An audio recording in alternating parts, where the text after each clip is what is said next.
"What's that noise?" said Mrs. Hoggett, sticking her comfortable round red face out of the kitchen window. "Listen, there 'tis again. Did you hear it? What a racket! What a row! Anybody'd think someone was being murdered. Oh, dearie me, whatever is it?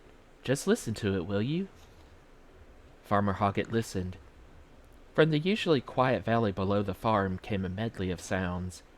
The oompa-oompa of a brass band, the shouts of children, the rattle and thump of a skittle alley, and every now and then a very high, very loud, very angry-sounding squealing lasting about 10 seconds. Farmer Hoggett pulled out an old pocket watch as big around as a saucer and looked at it. "Fair starts at 2, he said. It started. "I knows that," said Mrs. Hoggett, "because I'm late now with all these cakes and jams and pickles and preserves as is meant to be on the produce stall this very minute. And who's going to take them there, I'd like to know? Why, you are, but afore you does, what's that noise?" The squealing sounded again. "That noise?" Mrs. Hoggett nodded a great many times. Everything that she did was done at great length, whether it was speaking or simply nodding her head. Farmer Hoggett, on the other hand, never wasted his energies or his words. "Pig," he said. Mrs. Hoggett nodded a lot more. "I thought 'twas a pig.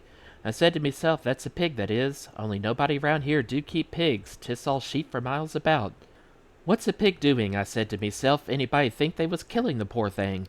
Have a look when you take all the stuff down, which you better do now. Come and give us a hand. It can go in the back of the Land Rover.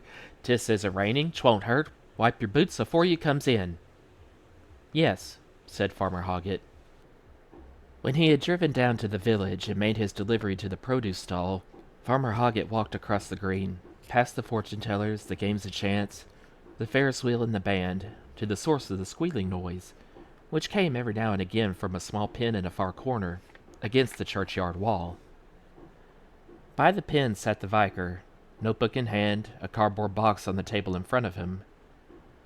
On the pen hung a notice, "Guess my weight. 10 pence a shot."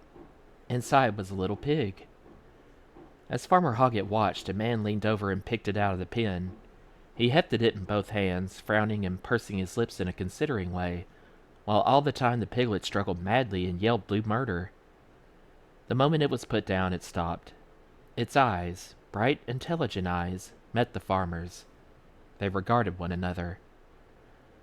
One saw a tall, thin, brown-faced man with very long legs, and the other saw a small, fat, pinky-white animal with very short ones. "Ah, come along, Mr. Hoggett," said the vicar. "You never know, he could be yours for 10 pence. Guess his weight correctly, and at the end of the day you could be taking him home." "Don't keep pigs," said Farmer Hoggett. He stretched out a long arm and scratched its back. Gently he picked it up and held it before his face. It stayed quite still and made no sounds. "That's funny," said the vicar. "Every time so far that someone has picked him up, he's screamed his head off. He seems to like you. You'll just have to take a guess." Carefully, Farmer Hoggett put the piglet back in the pen. Carefully, he took a 10-pence piece from his pocket and dropped it in the cardboard box. Carefully, he ran one finger down the list of guesses already in the vicar's notebook. "Quite a variation," said the vicar. "Anything from 20 pounds to 40, so far." He wrote down Mr. Hoggett and waited, pencil poised.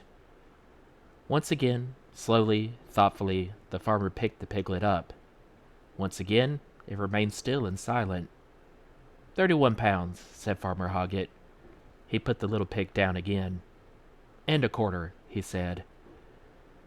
31 and a quarter pounds. Thank you, Mr. Hoggett. We shall be weighing the little chap at about 4:30. Be gone by then. Ah, well, we can always telephone you, if you should be lucky enough to win him.